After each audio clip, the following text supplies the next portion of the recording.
Shalom, shalom, shalom, brothers and sisters.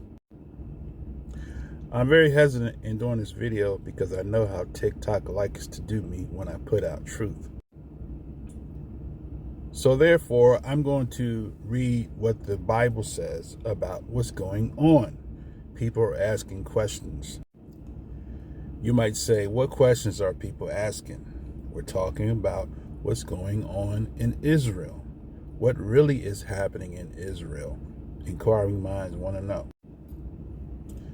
So everything that's happening in Israel today is spoken of in prophecy. 1948 is not a fulfillment of Deuteronomy 30. We'll get to that later. So what's happening in Israel today, specifically Jerusalem, we're going to let the Messiah speak to that matter. This is Luke 21:24, the words of the Messiah. How do we know it's the Messiah's words? Because it's written in the red. He says, "And they shall fall by the edge of the sword, and shall be led away captive into all nations, and Jerusalem shall be trodden down of the Gentiles until the times of the Gentiles be fulfilled." So the Messiah specifically stated that the children of Israel would be led captive as slaves into all nations, right? And that Jerusalem would be trodden down by a people who are called Gentiles. So briefly to the point, let's look back at these people who was led captive. Let's go to Joel 3. Joel 3:1 says, "For behold, in those days and in that time, when I shall bring again the captivity of Yehuda and Jerusalem, I will gather all nations and bring them down to the valley of Jehoshaphat, and will plead with them there for my people and for my heritage Israel, whom they have scattered among the nations and parted my land. And they have cast lots for my people, and have given a boy for a harlot, and sold a girl for wine, that they might drink." So when you find the people that were sold, right, as we just read, then you have found who Israel is. Those are people that the Messiah said would be sold, led captive into all nations. Now, the second piece to that is what? He states that Jerusalem would be trodden down. What does it mean to be trodden down? Trodden down is from the Greek word pateo, which means a path to trample, literally or figuratively to tread down underfoot. Primarily verb to hit, as if by single blows and less violently than what? To sting as a scorpion. In plain words, what the text is letting us know that Jerusalem would be a war zone and would be constant battles over and over and over again until the times of the Gentiles is fulfilled. Historically, we know that is true. There is such a thing called the Crusades.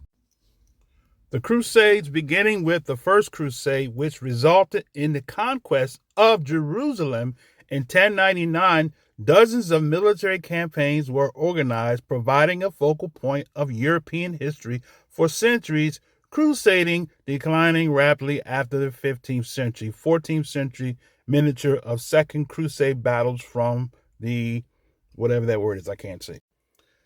So just as stated, the prophecy said that Jerusalem would be trodden down. It would be a war zone until the times of the Gentiles be fulfilled. One last thing on this word trodden. Trodden, it says, has multiple meanings: to step or walk on, about, in, or along, to trample or crush underfoot, to form by an action of walking or trampling, to treat with disdainful harshness and cruelty, crush, oppress, to perform by walking or dancing. So Jerusalem is trodden underfoot. It's a war zone. And the last piece of that is that he said that it would be trodden down by the Gentiles. Who are the Gentiles? Genesis 10:1 says, Now these are the generations of the sons of Noah, Shem, Ham, Japheth, and unto them were born sons after the flood. The sons of Japheth are Gomer, Magog, Madai, Yavan, Tubal, Meshach, and Tyrus. And the sons of Gomer are Ashkenaz, Riphath, and Togarmah. The sons of Yavan, Talisha, Tarshish, Kittim, and Dodanim. By these were the isles of the Gentiles divided. So the Gentiles are the people that populated the European countries. Those are the ones that the prophecy says would try down Jerusalem until the times of the Gentiles is fulfilled. Additionally, Paul the apostle told us that he was an apostle to the Gentiles. Who was he apostle to? The Romans, the Greeks, Thessalonians, Galatians, Colossians, all the isles of the Gentiles. Paul says in Romans 10:19, But I say, did not Israel know? First Moses say, I will provoke you to jealousy by them that are no people, and by a foolish nation I will anger you. He's quoting from Deuteronomy 32:21, which states, They have moved me to jealousy with that which is not Yah. They have provoked me to anger with their vanities, and I will move them to jealousy with those which are not a people, and I will provoke them to anger with a foolish nation. The foolish nation are the people who scattered Judah and Jerusalem. That's what the prophet said. Zechariah 1:19 says, And I said unto the angel that talked with me, What be these? And he answered me, These are the horns which have scattered Judah, Israel, and Jerusalem. Romans 11:11 tells you who the Gentiles are. He says, I say then, have they stumbled that they should fall? Yah forbid. But rather through their fall, salvation is come unto the Gentiles for to provoke them to jealousy. So who are those Gentiles that's provoking Israel to jealousy? It is the European nations that we read in Genesis chapter 10. Let's go further. So Romans 11:12 says, Now if the fall of them be the riches of the world, and the diminishing of them, or the them is Israel, the riches of the Gentiles, how much more their fullness? So the Gentiles are the people that have the riches. They're the ones that are trampling down Jerusalem, not the people of the book.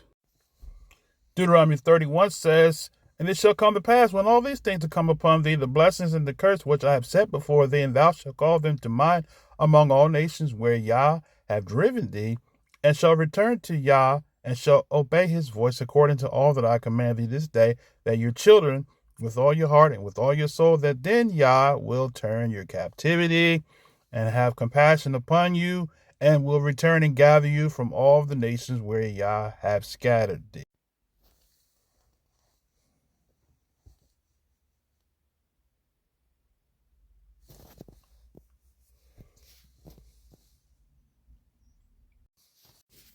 Deuteronomy 32:26 says, I said I would scatter them into the corners. I would make the remembrance of them to cease from among men. So while Israel is scattered to the four corners, Jerusalem is being trodden down by the Gentiles. So what did the prophecy say? Jerusalem would be a war zone until the times of the Gentiles, the sons of Europe, are fulfilled. How do we know that the Gentiles are the Europeans? Because Paul himself also said that because of the blindness of Israel, if you go to Romans 11, he said that Israel would be, the riches would go to the Gentiles. But in closing, he also said, the prophet Isaiah said that the riches that the Gentiles had would be given back to the people once they would be gathered back from the lands of captivity, as it says Deuteronomy 30.